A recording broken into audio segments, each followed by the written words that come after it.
Welcome, everybody. We have a special guest with us today. I'm excited to talk to Edward W. Fuller, a writer for the Mises Institute. And Ed, I'm going to have you do some of your own introduction because I just want to tell people how we met.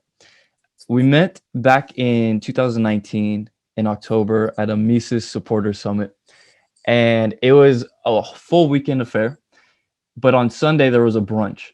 And I saw you just sitting at a table off to the side, and I thought you were a chill guy, so I sat next to you. And then eventually, Tom Woods came up and he said hi to you, and he sat next to us at the table. So I was in between you and Tom Woods. And then eventually, someone came up to you and asked you for your autograph, and that's kind of my litmus test of determining whether someone is a celebrity or not, is if people come up to them in public and ask for their autograph. But that was a really cool experience, and I'm very happy I got to meet you, and I'm very excited to talk to you today on this podcast. Well, thanks so much for having me. Yeah. Why don't you tell the people a little bit about what you do and your background? Okay, I'm a researcher and an author. I would say that I write mostly on economics, but I write a little bit in history too. And also the history of economic thought. I'm an independent researcher, and I just love economics. So it's my passion, and I'm a lucky guy. And, I heard that learning Austrian economics specifically is kind of like becoming a Jedi. You have your master and you're a Padawan. And how did you get into Austrian economics specifically? So I went to Santa Clara University, and I was in the business school there. And everyone in the business school has to take economics. A close family friend named Dr. Witten advised me to take economics with Daniel Klein, Professor Daniel Klein. Unfortunately, Daniel Klein is not at Santa Clara anymore. He is in the department over at George Mason, but he's a very good free market economist. And he introduced me to free market ideas.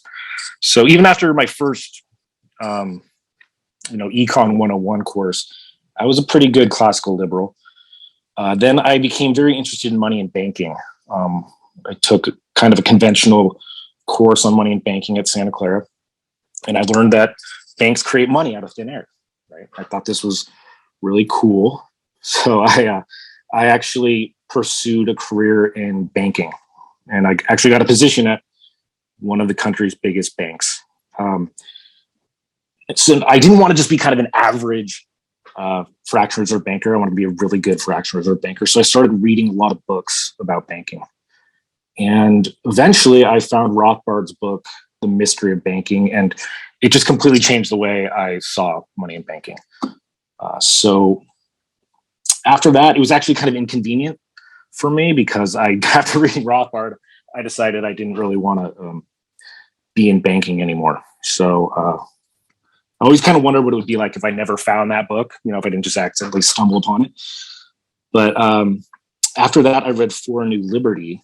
And like I think a lot of people, I became a full-blown libertarian when I read that book. And then I ordered the Rothbard collection from the Mises Institute, and I read all of Rothbard's stuff. And then I read all of Mises' stuff, and I was converted to Austrianism. Wow. That's actually one question I was going to ask you because I have your copy right with me here, Rothbard A to Z.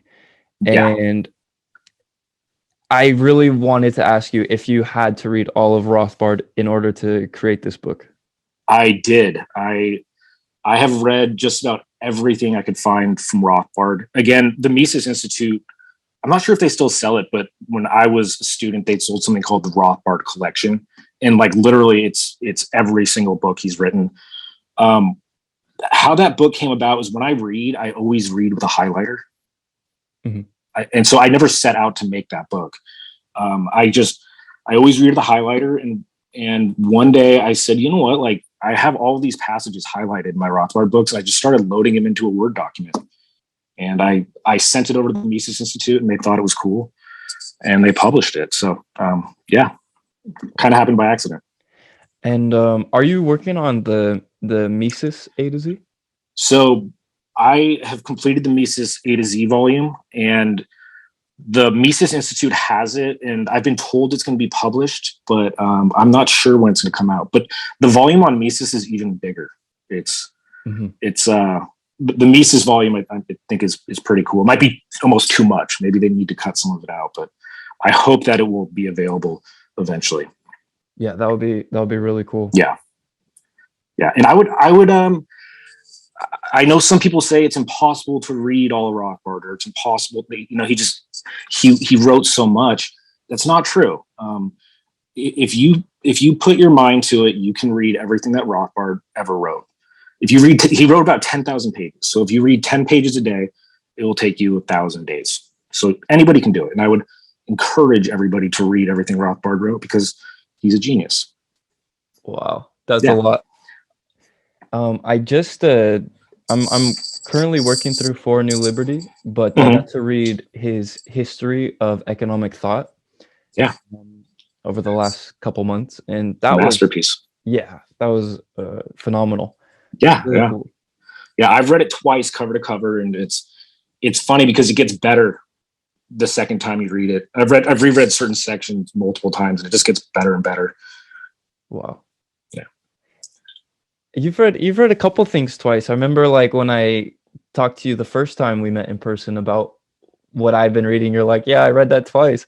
I was very impressed by that. That's really cool. Well, again, if you have a program and if you sit down and say I'm going to read 20 pages a day, I mean, you're consistent. You can do it. Yeah. So, yeah. And I want to ask you. We will talk about some more economics, but I definitely want to ask you about writing. Being a writer. Okay. Yeah. When we first met, I mean, we were talking about what we read, but like, I don't know why I remember this so vividly, but you told me you should write. Mm-hmm. And that was your writing advice for me. And I was like, yeah. You didn't know, like, if I could write, how well I wrote, but you just told me that. And it was very impressive. Yeah. I'm not sure if anybody's born a writer. I know some people like Rothbard, for instance, has a very special gift for it. It takes a lot of practice, right? So it's like anything else. You got to work at it. But the key to writing is really reading first. A lot of this stuff when I write, I don't set out to write. I'm reading a book about something else, and then a new idea pops in my head. So that's where the reading comes in. That's where you get your ideas. Is just reading a lot. I mentioned my family friend Dr. Whitten. He used to read for an hour every day, and he told me read for an hour every day. Maybe not on the weekends, but he said by the time you're my age, you'll pick up a lot of information along the way. Mm-hmm. I remember growing up, my dad would try to like get me to read for an hour every day, but as a young kid who didn't particularly like reading, it was painful. Oh, I get it. Yeah, I get it. I mean, it's I won't name names, but I know a lot of people who feel the same way. I can't get them to pick up a book, so their loss. Yeah, I know. There's also like people who are like, just read 50 pages a day. Some people even read 100 pages a day. Oh yeah. But I like that system of finding a good way, either in quantity of time or pages. Yeah. I think being systematic and being disciplined about it is good. Definitely works for me. And so, when it comes to writing, one cool thing I learned about writing recently was just the outline is the hardest part when writing a book or an essay. Do you find that to be similar, or what is your typical approach for setting out to write a certain project? So my last book that was published, it's called, I should mention it. It's about Keynes, and I have a co-author. My co-author on this one is Professor Warren Young, and he is a professor at Bar Ilan University in Israel, and he's also a lecturer at Carnegie Mellon. So he's a very well-known macroeconomist. And the way our approach in that book was to outline the entire thing first. So, I thought that approach worked really well, is outlining. So yeah, I mean, different. I haven't done that with all of my books, but I think it's a very, very nice approach. Mm-hmm. I'm gonna start writing some more. But well, yeah, it pushes you, right? It forces you to really learn the material and master it, right? If you can write about it, if you can write about it, then it means you know the subject, right? And it forces you to branch out and learn about new subjects. Like that's one of the things I love about reading Rothbard is he forces you to learn not just economics, to learn ethics, to learn philosophy and history, right? So when you write, it's almost the same way. It forces you to kind of branch out and read maybe people you don't always disagree or you always agree with, right? Like sometimes I don't agree with Keynes, but I've read all his stuff, right? And so if I want to write about Keynes, I have to branch out and learn about Plato and learn about the First World War and all this stuff, right? So yeah, writing it's good for you. Mm-hmm. Yeah, I think even Mises said, if you have an idea, put it into a book. And I think that was his idea. Yeah. Most recently of your work I read is your article on Keynes and Plato. And that was very interesting. Yeah. Mm-hmm. I have a lot of questions about Keynes. Mm-hmm. And also, I think like this was a couple years ago. The first thing that I read of yours was on was Keynes a socialist? Is that the title? Yeah, and how he was a non-Marxist socialist. Mm-hmm. But yet people today can regard Keynes as, the father of, would you say, modern capitalism as... Yeah, so one thing we have to realize is there are a lot of myths about John Maynard Keynes. Okay, basically, if you want, we can talk about that. Basically, what I learned as I started reading Keynes, and also the secondary literature on Keynes, is that there's a lot of controversy. And the reason that there's a lot of controversy, this might sound a little conspiratorial, is because in the years after he died, none of the scholarly material needed to do research on Keynes was available to scholars. Okay, so he died in April 1946, and his brother, Jeffrey Keynes, got control of all of his papers. Okay, and he would not allow any researchers to look at this material. He then commissioned a man named Roy Harrod to write the official biography of John Maynard Keynes, and it was published in 1951. It's called The Life of John Maynard Keynes, again by Roy Harrod. And it's a very important book. It's a very bad book. And what Jeffrey and Harrod did is they created a Keynes legend. Okay.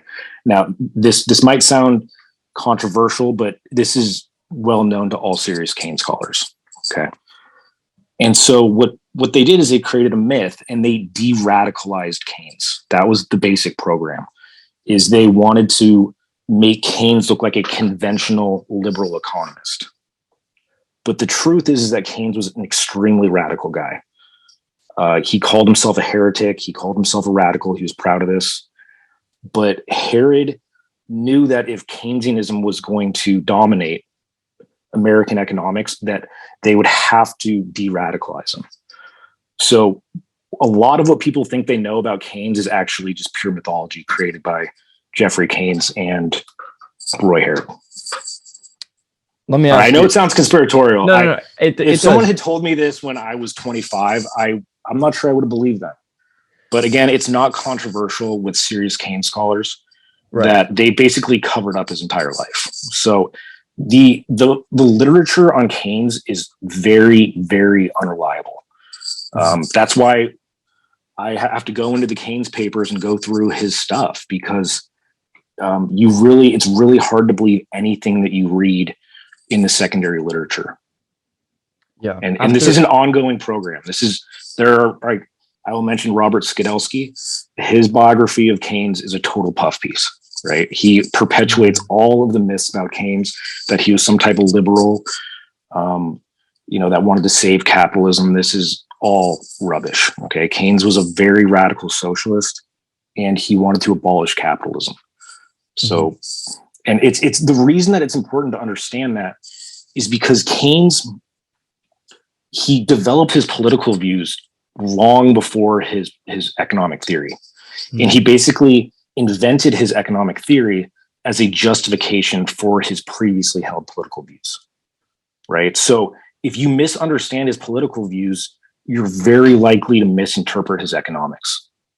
That makes sense. So it's very important to stress, and I'm not just, it's not, I'm not attacking socialists. It's to truly understand his economic theory, you have to understand his political objectives.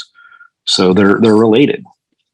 Yeah. And I mean, you're taking on two things at the same time. One, Keynes as a person, and his actions, but then also his general theory and his economics, as well as his political philosophy.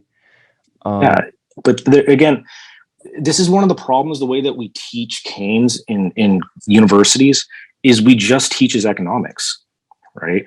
The truth is that his economics is really just a part of a greater intellectual system. Okay, so again, his economics is actually the last part of his intellectual system that he developed. Okay, when he was very young, he adopted Plato's basic philosophy. He constructed a new ethical theory on top of Plato's metaphysics and epistemology. And then on top of his ethical theory, he constructed a political philosophy. And then on top of his political philosophy, he built his economic theory, right? So to understand his economics fully, you have to understand the greater intellectual system. And that's one of the problems, is that we go in and we teach the kids the economics, but we never bring up the greater intellectual system, right? And the whole system stands and falls together. So if you don't believe in Plato, if you don't believe in the world of forms, things like this, you cannot believe in Keynesian economics, right? So it's all tied together. And again, this is something that people like Roy Harrod tried to hide about Keynes. Harrod was very embarrassed by Keynes's Platonism, and he should be embarrassed. Plato's theory is ridiculous. So this is something that he had to conceal, right?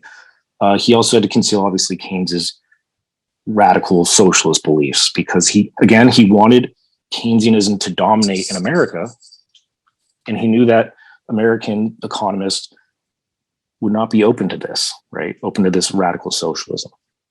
So they hit it.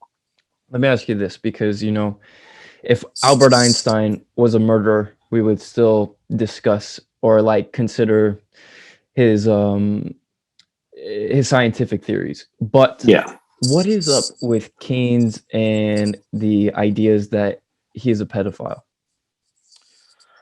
Okay, so the idea that he is a pedophile is actually it can be traced to a book that was published in 1967 by Michael Holroyd. Okay, so Keynes. Let me start with his homosexuality. I think people take his homosexuality too seriously. I don't think it was an impact on his economics. So I think people overrate this. And I will say that the people who actually turned his homosexuality into a big deal were Harrod and Jeffrey. Okay, we have letters between Harrod and Jeffrey Keynes where they're saying we have to conceal this.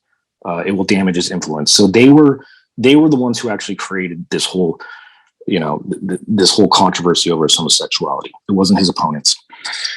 So Keynes, when he was a young man, had a lover named Lytton Strachey. And Lytton Strachey was a famous biographer, okay? And he was Keynes's lover. And in 1967, Michael Holroyd published a biography of Lytton Strachey. And to do this, he had to reveal that John Maynard Keynes was a homosexual, right? He couldn't write a biography of Lytton Strachey without mentioning Lytton Strachey's relationship with Keynes. It would have been ridiculous. And so in that book, Holroyd reproduced some letters that, and I've seen the letters, they're real, where Keynes is talking about, he's actually advising Lytton Strachey where to go in Tunisia to have sexual relations with younger men or younger boys. Again, maybe these kids were, 14 or something, but it's undeniable, right? And so, and people who studied Lytton Strachey's life, they've been aware of this since the 60s. But he was also married, right? So he was married in 1925. Okay. So he was exclusively homosexual until he met his future wife, Lydia Lopakova, in 1922. So until 1922, he was exclusively homosexual. Now, if you read Robert Skidelski's biography, again, I don't want to get too bogged down on the homosexuality stuff because I think that it's overblown. But what Robert Skidelski will tell you is that Keynes had a legitimate conversion to heterosexuality when he met Lydia Lopakova. Okay, so according to Robert Skidelski, the traditional wisdom now is that Keynes did convert to heterosexuality when he was in his 40s. Okay, that's Keynes, when Keynes was in his 40s. This is incorrect. Okay. Everybody at Cambridge knows that Keynes remained a homosexual. Okay. He had a relationship into the 1930s with a guy named Sebastian Sprott. In fact, Jeffrey Keynes, I told you there was a cover-up with Keynes. His brother, Jeffrey, destroyed all the letters between Keynes and Sebastian Sprott. Okay. So we don't have those letters. He thought these letters were a great threat to his brother, so he destroyed them. Also, we have Keynes was very close to some Soviet spies. Have you heard of the Cambridge Five? No. Okay, there was a Soviet spy ring at Cambridge called the Cambridge Five, and they were very close to Keynes. And we have reports out of the Soviet Union where these Cambridge Five are telling the Soviet Union that Keynes is an active homosexual, and that's 1939. So it's everybody at Cambridge knew that he was still active after he married Lydia Lopakova. It's ridiculous that Skidelski would say this. And wasn't his wife a Russian ballerina? Yeah, she was a Russian ballerina, and she was also a socialist. So, wow. Yeah. So the idea that he is some type of a capitalist, it's absurd. I mean, people who've gone into his papers, the evidence is overwhelming. It's not even a debate. I mean, it's propaganda. When people like Skidelski who say he's a liberal, it's propaganda. Well, it's beautiful propaganda because it's been, I think, more successful than a failure over the last. It's hard to kill a myth. Yeah, it's really hard. Okay, well, I want to also ask you about some more current economic and political environments, if that's all right with you. Okay. So we got the 4th of July coming up in a couple of days. And what's your take on people celebrating the 4th of July? Because the more, interventionist the United States becomes and goes step by step towards socialism, it almost becomes Orwellian when you celebrate in a holiday for freedom when, like, theoretically a country no longer has any freedom. Yeah, I mean, it's always a weird day for me too. I mean, I talk to people. We always go to 4th of July parties, and I try to be polite. I don't try to stir the pot, but I can tell they know nothing about the revolution.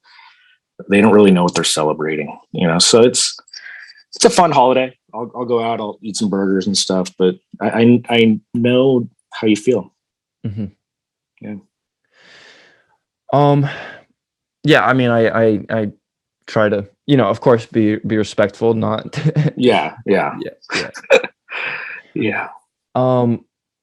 I was reading your compilation of Rothbard A to Z, and the section on inflation, Rothbard talks about, inevitably when there's inflation from the government, it ultimately ends with I think he says, I don't think he uses the term hyperinflation, but runaway inflation with or crack up boom.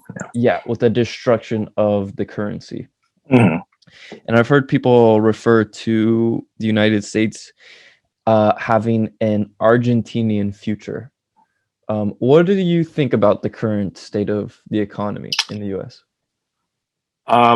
Like a lot of Austrians, I'm very concerned about what has happened with monetary policy over the last 10 years, even more, going back to 2008. Do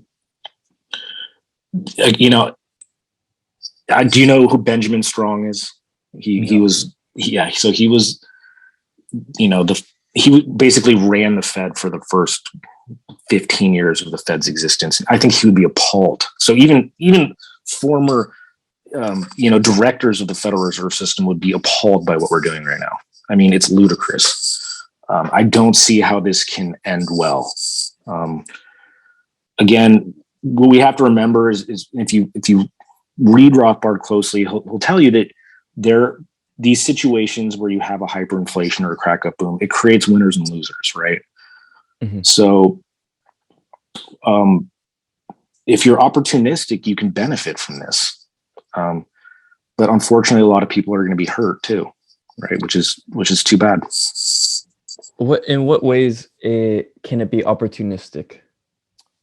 Again, so I'm not like an investment advisor. I don't want to, I should just, just little disclaimer there. Uh-huh. But people who buy hard assets like real estate, industrial companies, real hard assets, those people can benefit from an inflation. The losers are people who have, what you call paper assets, people who own bonds, people who are on fixed incomes, people who own insurance policies. Those people will suffer. So, again, I'm not an investment advisor, but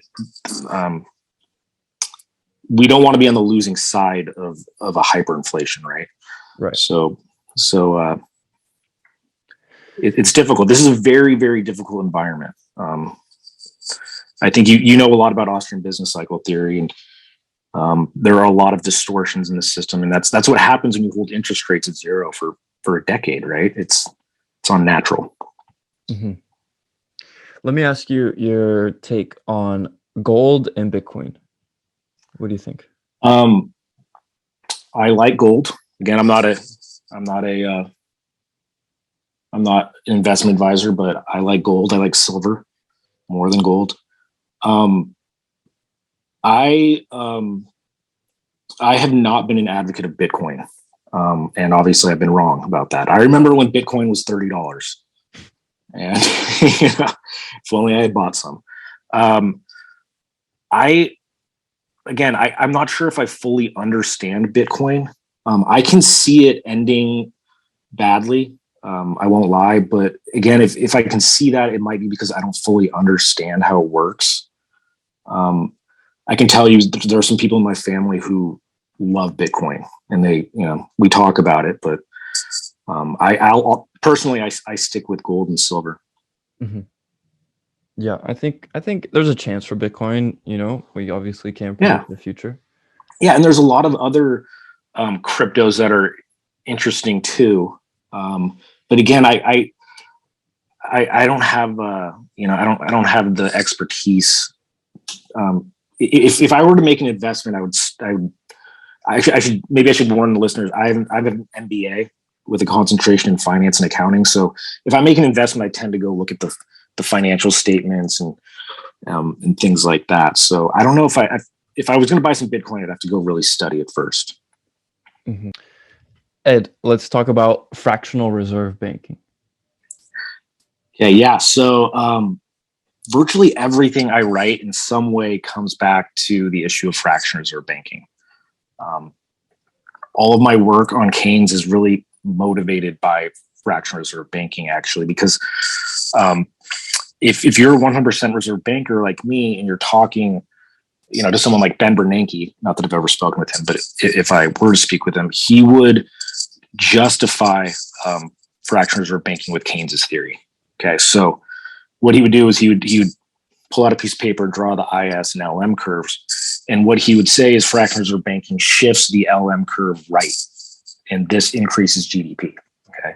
So he would say that fractional reserve banking is actually really good for the economy. And then I would have to explain to him why Keynes's theory is wrong, right? I would have to explain to him why the ISL model is incorrect. So the reason that we want to take down Keynes is because he has provided the leading intellectual justification for fractional reserve banking. Okay. So fractional reserve banking, in my mind, is the single most important political economic problem in the world today. And it's been a massive problem for 800 years. But anyone who knows anything about Austrian business cycle theory will tell you that actually the business cycle becomes more intense as the economy progresses. So fractional reserve banking is a big problem now, and it's going to be an even bigger problem in 100 years, in 200 years, et cetera. So it's something that we have to abolish as soon as possible. So for me, all of my work kind of comes back to fractional reserve banking and abolishing fractional reserve banking. And when you say let's abolish fractional reserve banking, do you include ending the Fed as well? Yes, of course. The Federal Reserve System, its purpose is to stabilize the fractional reserve banking system. So the only reason it exists is to stabilize this system. Fractional reserve banking is inherently unstable, right? And so the banks, they form the Federal Reserve to kind of prop up this unstable system. So if we had 100% reserve banking, the next step would be to abolish and liquidate the Federal Reserve System. Mm-hmm.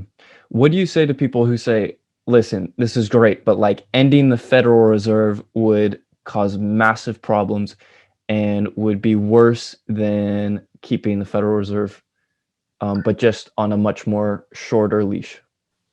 Yeah, I would say to them that actually the Federal Reserve System, I think Ben Bernanke actually made a comment about the gold standard the other day. And what he said is the gold system, the gold standard creates economic instability. And the truth is that the Federal Reserve System creates economic instability. Because what the Federal Reserve System does is it facilitates credit expansion. Okay, it facilitates fractional reserve banking, and so it actually leads to much more economic instability. Right, it intensifies the business cycle. So that's what I would say to those people is that that actually they have it backwards. Let me ask you something a little bit more political here. Mm-hmm. I guess from an Austrian theory, what do you think about politics as an institution, such as democracy, and the potential future presidential candidates? I think Jeff Dice mentioned that we might be looking at a Trump-Hillary 2024 election. Wow. Now,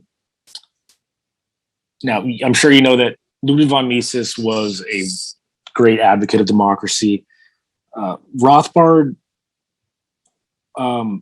he was a little bit more skeptical, but generally he favored democracy. If you were going to have a government, I think that would be his preferred system. And then, of course, Hans Hermann Hoppe is a very harsh critic of democracy. And I tend to agree with Hoppe. I think that democracy,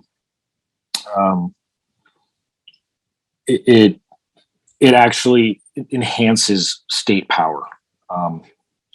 So if you're a fan of liberty, if you're a libertarian, I don't think that democracy is actually conducive to liberty. There's another problem that I think Hoppe brings up in his book, Democracy, the God That Failed. And I think this point goes overlooked. Is he says that one of the problems with democracy is that it turns everybody into a political animal. Right? When everybody's involved in politics, when everybody has a vote, it politicizes society.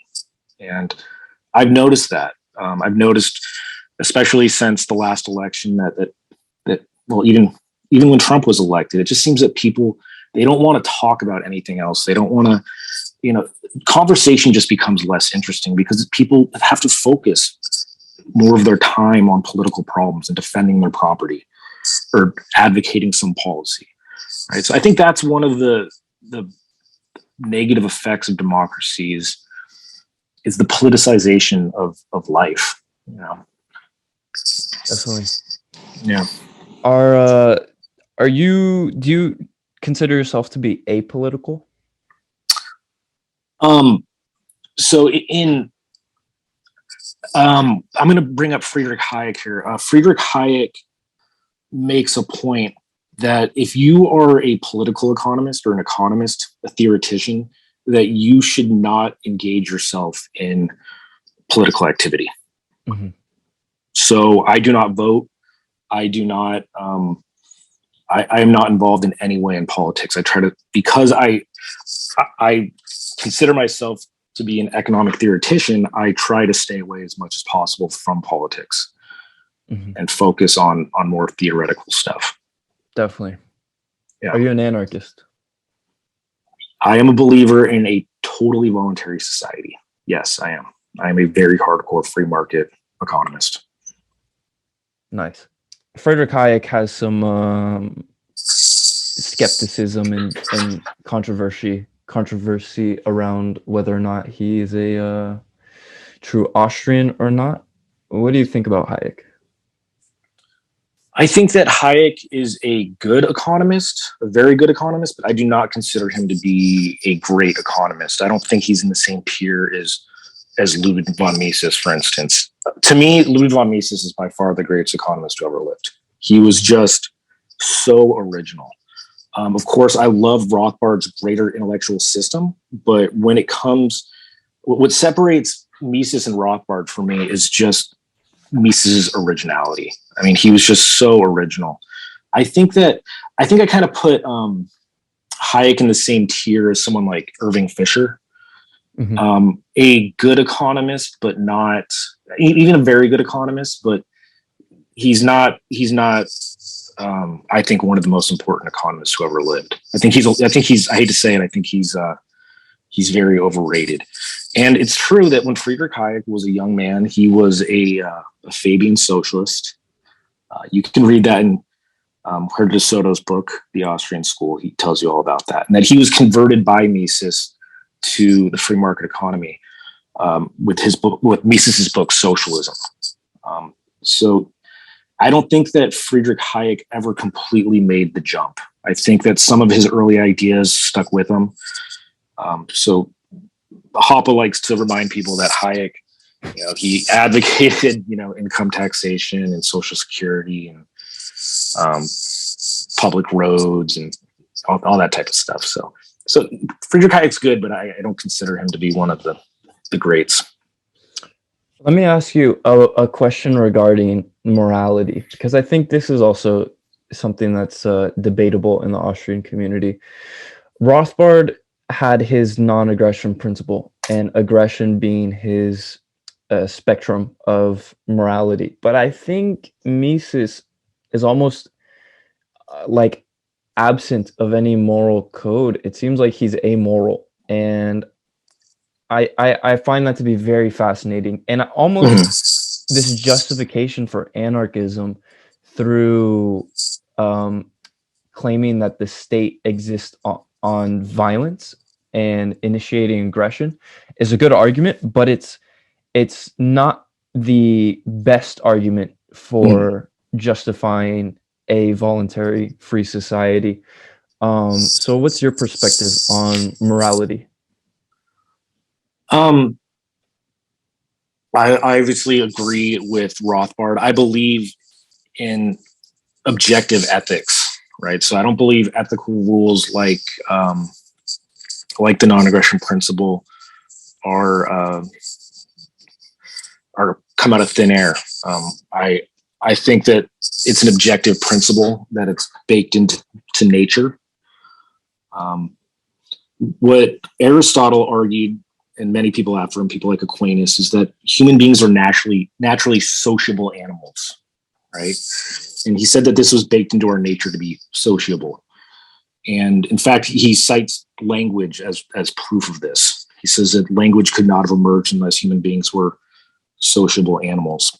And for that reason, we should not use violence. Maybe Aristotle didn't argue that last point, but people like Aquinas and his followers did. At the same time, Aristotle pointed out that creatures will defend themselves, right? And that is also natural. And so I do tend to believe that the non-aggression principle is an objective, ethical standard. Mises, I agree when Rothbard criticizes Mises for his utilitarianism. There's a lot of problems with utilitarianism, which I'm sure you know all about those, but I don't think utilitarianism can really justify what we'd call like a totally voluntary society, or anarcho-capitalism, whatever you want to call it. Mm-hmm. Okay. What do you think about the future potentiality of the United States breaking up? Unfortunately, I think that it's very likely. And I don't say unfortunately because that would necessarily be a bad thing, but it would be an ugly process. I think that if you look at the history of most revolutions throughout history, they're pretty ugly. So that's one of the things that, and again, you asked me about hyperinflation earlier, and that's, if we do have a serious runaway inflation, I'm not saying it's going to happen, but the conditions are certainly there. I mean, the conditions for a runaway inflation they've been put down. So it's something we have to consider. But when you get these runaway inflations, it creates a lot of turmoil, and that type of turmoil can lead to revolutions. And unfortunately, yeah, I mean, you tell me, what do you think? I mean, do you think the United States will exist as it is today in, let's say, 50 years?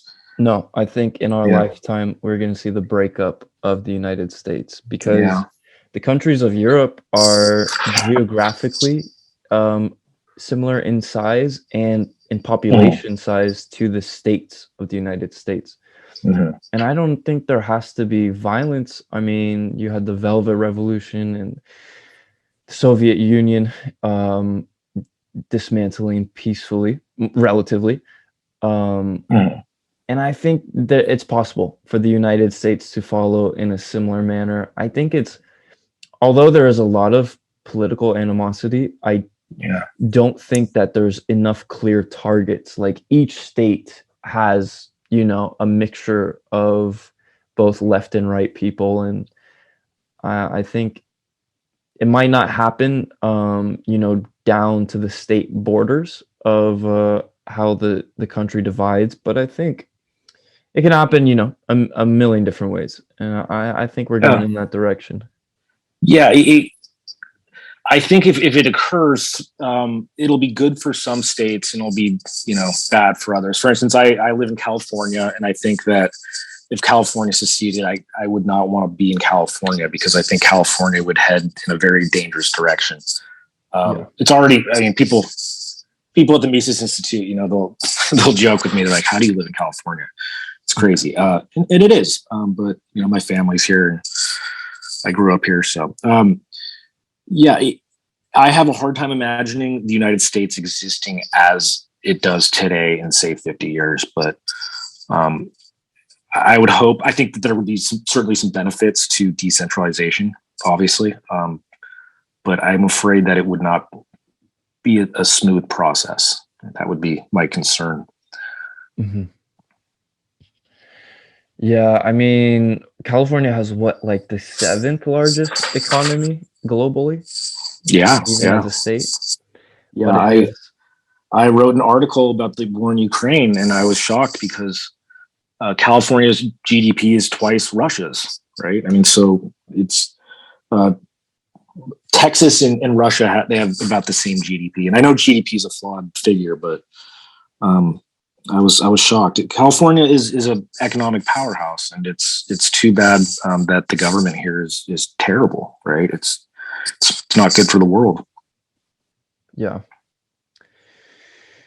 Yeah, I mean, we had a soft secession during the lockdown crisis of 2020. People chose to move out of the places that locked down more heavily. Yeah. And they went more towards free states, which I like to see. And I think, any heavily interventionist state is in the long run unsustainable.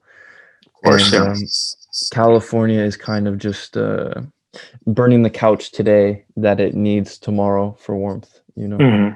Yeah, it's actually, I think one of Mises's underappreciated insights is that interventionism, it's unstable, and it either tends towards capitalism or full-blown socialism. And so unfortunately, I think California is headed towards even more socialism, right? So it's depressing to see, because I love California. I love the land. I don't love the government here, but I love Yosemite and Lake Tahoe and all these beautiful places that we have here. Napa, it's too bad. Yeah. For a long time, I had Yuri Maltsev's video on what socialized medicine really looks like, and it was in my Instagram bio. And after watching that, and then hearing about how like California wants to do public healthcare, and even people who say, well, if they privatize healthcare, it's going to ruin it, or like privatizing healthcare, that's the only thing capitalism can't do. You can't have private healthcare. Yeah.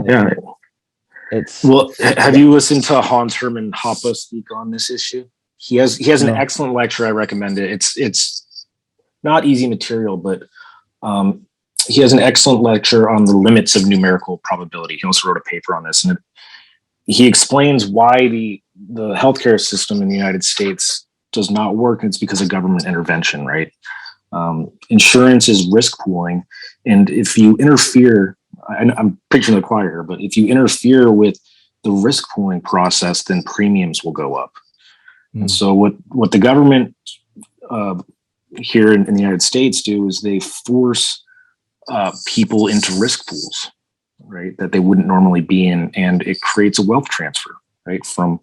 So for instance, if I were forced to be in a risk pool with an 80-year-old woman, there would be a wealth transfer from me to her, right? And my premiums would go up. And so then what happens? I would drop out of that risk pool, and her premiums would go up, and it creates this vicious circle. So of course the way to have a well-functioning healthcare system is to get government out of the insurance industry, right? Mm-hmm. So again, preaching to the choir. I know you're familiar with those ideas, but it's fundamental. It's always good to have alternative perspectives on everything, mm-hmm. the fundamentals of things you should know. I did read Hoppe had an article. It was titled Hoppe on the Lockdowns, and I think it was someone who interviewed him. But one thing that was very interesting, he talked about how statistics, and this is something Huerta de Soto writes a lot about, but statistics create the justification for government intervention. And the etymologically speaking, the term statistics comes from the word state. And like Lenin even said, the first branch of government should be the Department of Statistics. And Hoppe was saying how now with public health statistics, this gives the government a new complete sector to involve themselves with.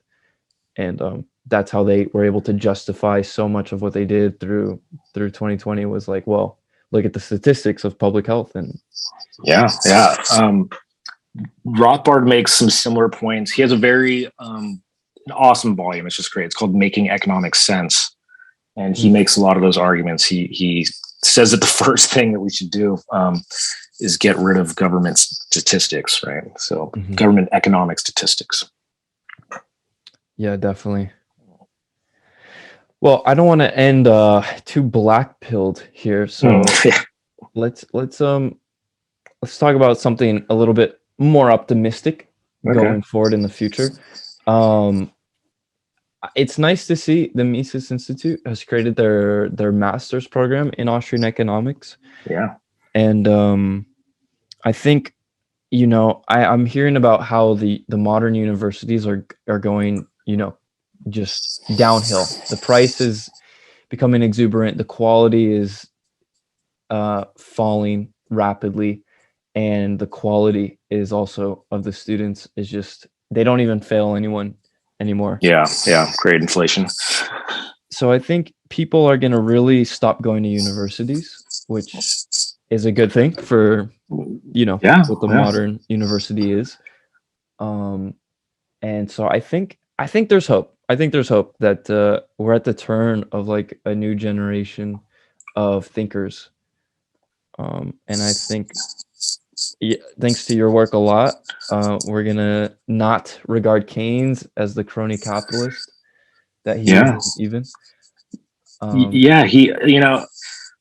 I'm optimistic too. I think that, and I think the internet obviously has a lot to do with it. I've noticed that people of the younger generation they think critically, maybe a little bit more than the previous generations. And I know that as a broad brush there, I'm not saying everybody, but right now I'm writing a paper about the atomic bombings of Hiroshima and Nagasaki. Wow. And so I'm reading a lot about World War II, and they call this the greatest generation, the generation that fought the war. But in reality, I mean, it's kind of depressing to see just people, they really embraced the war, and it shouldn't have been embraced, right? It was not a good war. So I think people in our generation, I think we're a little bit, and again, maybe it's because of the internet, I think we're maybe a little bit more critical, maybe not critical enough, but that's a good trend. Yeah, I know Curtis Yarvin points this out, that it's possible for everyone today to have a sense of irony. And that is a powerful tool when combating the ideas of the state. Mm-hmm. Which is it's tough, and as people get older, I do it too. I'm in my mid 30s now, and I feel like I'm getting kind of stuck in my ways. But this paper, I hate to bring it up again, but the atomic bombing is, if I mention that it was unnecessary to someone who's in their 60s, they can't wrap their mind around it. They struggle with it. So I got a referee report back, and he just could not accept that the bombing was unnecessary.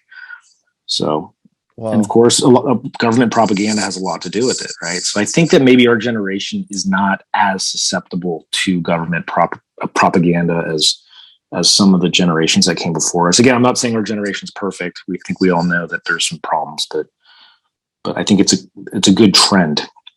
Yeah, definitely. I think we're way less susceptible. Yeah.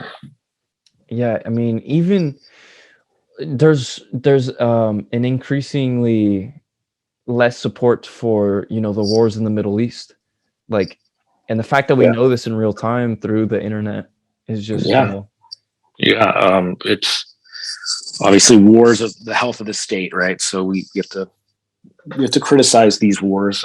It's hard to evaluate a war like the war in Ukraine. It's hard to wrap your mind around it. There's an old saying: it takes 100 years to write the history of a war, because there's so much. What's the right word? Everyone has such strong feelings in one direction or the other. Either you support the Ukrainians or you don't, and it's hard to get your mind around the facts when you're in the middle of a war. So it's Mm-hmm. Well, I like the perspective that we just need to keep the eyes of a historian from 2500 looking back on our present day, and I think It's true. They're going to think we're nuts. And again, I hate to end on with fractionals or banking again, but I think that you've studied with Corte de Soto, so I think he might agree with this, that in 500 years they're going to really think that we were nuts, right? I mean, we look back, and maybe this is a bad analogy, but we look back at our forefathers for slavery, and I think that we look back and we're kind of appalled that they would ever do that. And I think in 500 years, when we look back on the monetary system in the United States today, I think people are really going to be appalled by that. Well, I've heard that with the existence of the state, but I've never heard that with like our monetary system. Yeah, well, that's true about the state too. Ed, where can people contact you, and where can they find your resources and material? I have a page over at the Mises Institute. So if you go to Mises.org and write Edward W. Fuller into the search bar, I have a page there so you can find some of my writings. If you want to reach me, my contact information is there on the Mises Institute, but my email is edward.w.fuller@gmail.com, all one word. And if you want to reach out, love to hear from you. Ed, thank you so much. This was a pleasure. Thank you. It was a lot of fun. Okay. Talk to you later.